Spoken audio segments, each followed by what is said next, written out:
2015 সালের 18 জুলাই শেরপুরের নাকোগাঁও স্থলবন্দরটি পূর্ণাঙ্গ বন্দর হিসেবে কার্যক্রম শুরু করে। শুরুতে এই স্থলবন্দর দিয়ে 18টি পণ্যের আমদানি রপ্তানির অনুমতি ছিল, পরে তা 21টিতে উন্নীত করা হয়। তবে বর্তমানে নাকোগাঁও বন্দর দিয়ে শুধু পাথর আমদানি করা হচ্ছে। এদিকে নানা কারণে পাথর আমদানিতেও রয়েছে ধীর গতি।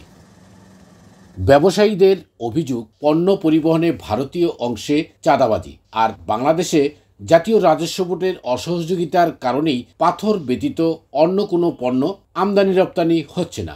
এই সমস্যা দ্রুত সমাধানের দাবি জানান ব্যবসায়ীরা। চিনি, গম, ভুট্টা সেগুলো আমরা আনতে পারছি, কিন্তু এনবিআর সমস্যার কারণে এবং কি তাদের জটিলতার কারণে আমরা সেসব পণ্য আনতে পারছি না। এনবিআর থেকে চাইলে অথবা ইন্ডিয়ান পার্টে যদি এটার কোনো সহযোগিতা করা হতো, আমাদের থেকে লবিং করা হতো এনবিআর থেকে, তাহলে হয়তো এটা সহজ হতো, আমরা এই পণ্যগুলো আমদানি করতে পারতাম। আমাদের বাংলাদেশের এনবিআর যদি সহযোগিতা করতো তাইলে এই শুটকি বাজারটা আমাদের বাংলাদেশে আসাম থেকে আনা খুব সহজ হতো। দুই পক্ষের অনীহার কারণে আমরা পাচ্ছি না।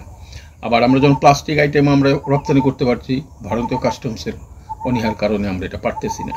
এদিকে কাস্টমস কর্তৃপক্ষ বলছে, এ বন্দর দিয়ে পর্যায়ক্রমে সকল পণ্য আমদানি ও রপ্তানি করার সুযোগ আছে, কোনো বাধা নেই। জাতীয় রাজস্ব বোর্ড থেকে এসআর মোতাবেক 22টি পণ্যের এই জায়গা অনুমোদন দেওয়া আছে, আমদানি করতে পারবে। ইম্পোর্টাররা কেন আনে না এ ব্যাপারে আমাদের কোনো জানা নেই। আমাদের কাছে আসলে আমরা সরকারি নিয়ম নীতি অনুযায়ী আমরা ছাড়ের পরীক্ষা গ্রহণ করতে পারব। ব্যবসায়ীরা বলছেন, এই বন্দর সচল করা গেলে ভারতের পাশাপাশি ভুটানের সাথেও আমদানি ও রপ্তানি আরও বৃদ্ধি করা যাবে, যা দেশের রাজস্ব আয় বাড়াতে ভূমিকা রাখবে। বিপ্লব দেকেটু, বৈশাখী সংবাদ, শেরপুর।